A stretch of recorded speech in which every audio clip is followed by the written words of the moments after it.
ለሷም ጨማግሽላት አሉኝ። በቃ እኔ ደስ በዛ ማለት ግን እነሱ እስከሚሰሩ ጎርፍ ከሚሆን ብዬ የሆነ በጎ ፈቃድ እነዚህ የሞት ልጆች የትም ያሳዝነኛል እና እየሰበሰብኩኝ።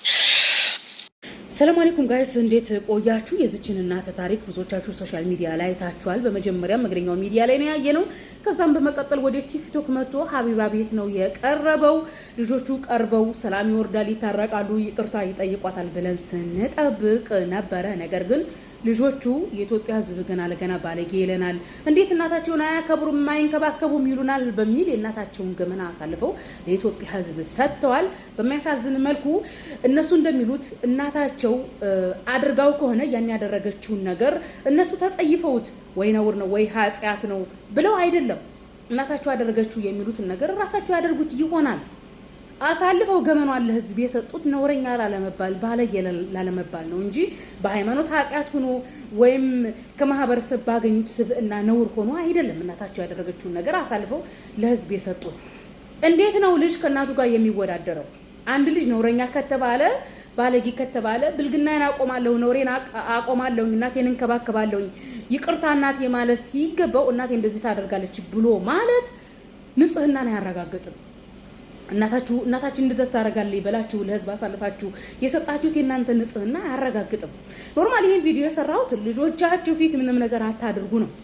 የውሸትም ይሁን የእውነት ምንም ነገር አታድርጉ ነው። ያኒ ልጆቻችሁ ከ5 ዓመት እድሜ ጀምረው ያለውን ጊዜ እፊታቸው ምንም ከባህልም ሆነ ከሃይማኖትም ሆነ ከሰብአዊነት የሚጻረር ነገር ልጆቻችሁ ፊት አታድርጉ። ህፃንም ቢሆኑ በጭንቅላታቸው ተቀርጾ ያድጋል ነው። ልጅቱ ህፃን ሆነን ልጅ ሆነን ያየነው ነገር በጭንቅላታችን ተቀርጾ አድገናል ነው ያለችው። እናቲቱ ያደረገችው ነገር እንደ ባህልም ከማህበረሰቡ እሴት ውጭ እንደ ሃይማኖቱም ኃጢአት ቢሆንም ልጆቹ ምንም የሚጎዳቸው ነገር አልነበረም። ነውሩና ኃጢአቱ በሴትዮቱ ላይ ነው። ኦኬ እኔ በጣም ነው የገረመኝ ምን አይነት ትውልድ ምን አይነት ልጆች እየወለድን እንዳለን ማለት ነው።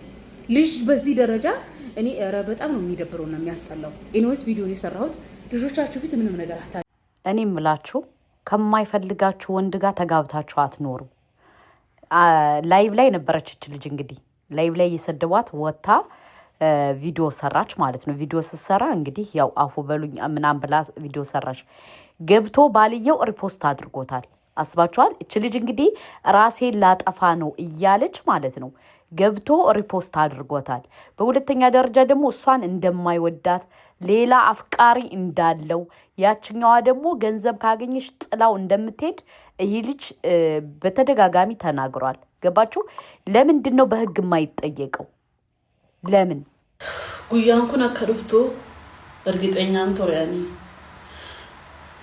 ከናፍዩ አናን መጅረኝ ነገራ ወጀደ ጅረኝ እንጀራዱ ሳርጌራ ወርን ሲንገደቺ ሰዲፋማ ማቲንኮ ቦሎቲኮ ህሪዮኒኮ እንዲከሰን ይፈሞ ጉዳና ጎዳ አናን ከና ቦዴ ቦቆና ከናገኑ ወጂዮ ካን ጋይለ ሶንታኔ ከና ቦዴ ቦቆና ናገኑ ዱዋ ቆፋድ ከናፍዮኒስ በካኒ fidadhe deemaan jira waanta ta'eef